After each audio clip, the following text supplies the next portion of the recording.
What's up, painters? Welcome back to Bellamar's Miniatures.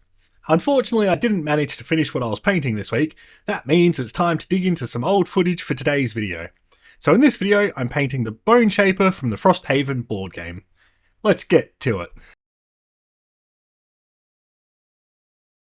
I want a dark finish for this guy, so I started by blocking most of him in with Necromancer Cloak from Army Painter.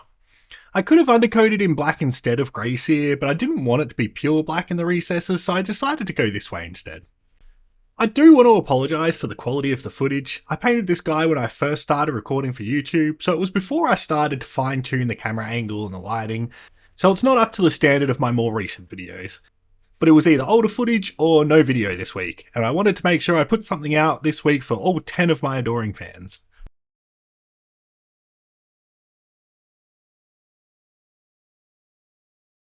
Once the Necromancer Cloak was all blocked in, I gave it all a pretty heavy wash with dark tone. This does have the unfortunate side effect of leaving the recesses pretty shiny, but once I hit it with a matte varnish, it won't be a problem.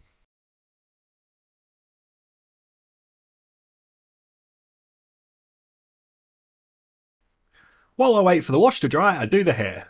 For this character, I'm sticking pretty close to the box art because I think it's what my mate that is playing it would like. That means green hair. I started with angel green and blocked it all in with 2 thin coats to get a nice coverage.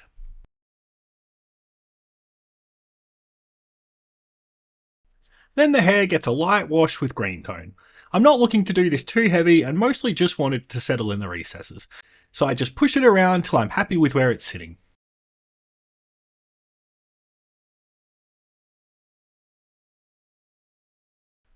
And once again I have to wait for that wash to dry, so I move back to the cloth. To start with, I'm doing a dry brush of Oozing Purple all over the cloth. Boneshaper is a necromancer that helps the party by raising skeletons, though he does hurt himself to do it. His box art shows him as being very dark, which is why that's the finish I'm looking for. But dark doesn't mean it has to be boring or not colourful. Leaving the dark shadows and recesses lets us get some brighter colours onto the model while it still reads as a dark looking finish. Next, I'm looking to push those highlights a bit more, so I use Oozing Purple for a light dry brush. I'm just looking to pick out the very edges of the cloth that the light would be hitting and anything towards the top.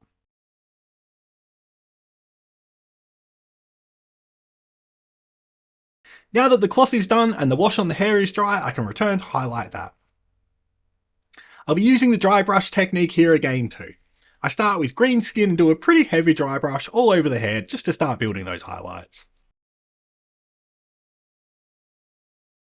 Then I use Snake Scale for a lighter dry brush. Mostly I'm focusing this towards the top of the hair just to continue building those highlights up.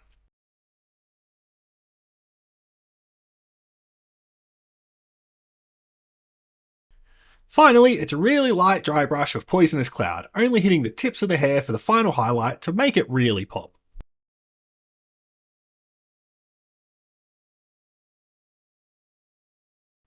Next is his corrupted arm. I feel like this is a big focal point of this model and I really wanted it to stand out, so I gave it a bit of extra effort and didn't just dry brush it. But you probably could dry brush it and get a similar effect. I started with a mix of Dragon Red and Necromancer Cloak to give a really nice dark red. I worked around the arm picking out all the raised parts and being careful to leave the recesses black. While I'm working on his arm, I'm also doing his casting focus that's in his other hand.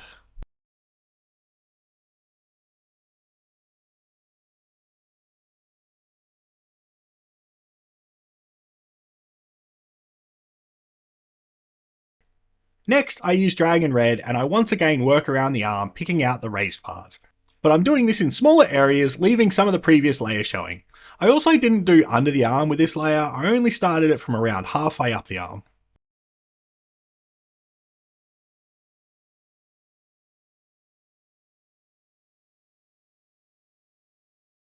Then Pure Red was the final highlight.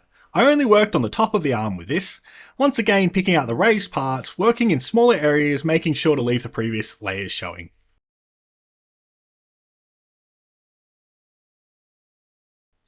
As you can see, the arm came out looking great and I was really happy with it. It's not often I try something different and get it right first try, and considering I've only done 3 colours, I think the model's looking great. Time for the finishing touches.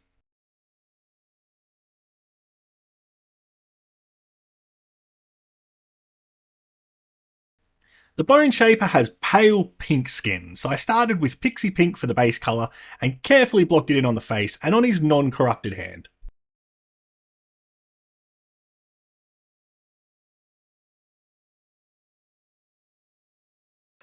Then I used a 50-50 mix of Pixie Pink and white to start the highlights, just picking out his nose, cheekbones and the top of his head.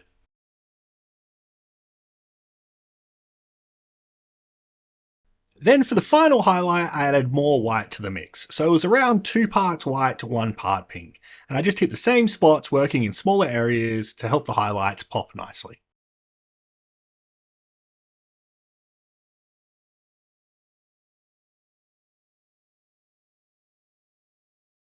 The final thing to do before the base is the leather straps and boots.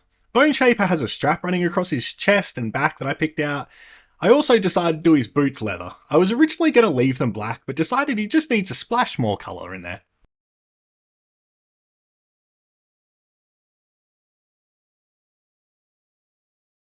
Then I hit the leather spots with a wash of strong tone to give it some shading, and he was finished. Time for the base.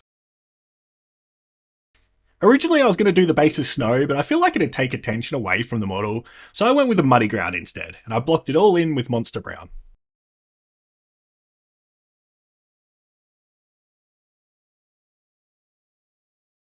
Then I picked the skulls and bones out with Skeleton Bone.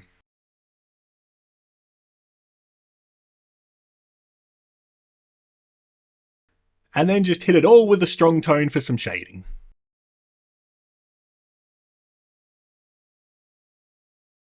Then, to finish it off, the most important step, doing the base rim black.